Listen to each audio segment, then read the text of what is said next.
Now, in an outstanding ruling, French supermarkets have actually been banned from throwing away and spoiling unsold food, whereby supermarkets will actually be obliged to sign a donation deal with charities so that any unsold food, instead of being thrown away and wasted, it will be given to charities who can then in turn distribute it to the needy. This is a landmark judgment which hopefully will be replicated in places across the world.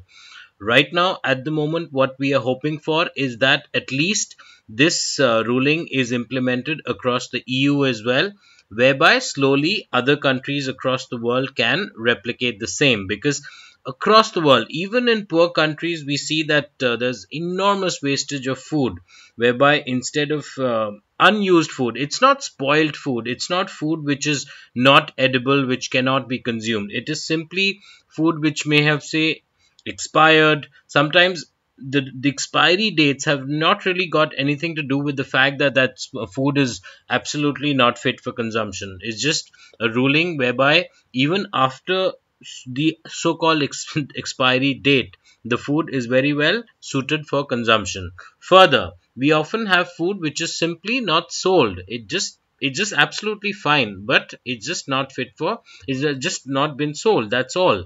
And under such circumstances, that food can easily be utilized, it simply be given away. In this particular ruling, if companies flout the law, they would incur fines as high as 3,750 euros. That's a quite a deterrent for these supermarkets to avoid wastage and ensuring that the food is actually given away to charities. And if we look at the number of people given emergency food in pictures, we find that there are these people who are benefiting in a big way. And in the UK, what we find is there are as many as 4.7 million people living in food poverty in the UK, which is quite tragic, very, very tragic. And therefore, the need for such a law to be implemented across Europe is particularly felt. Let's see in times to come, this ruling should be implemented across the world, which will in turn contribute towards a better world.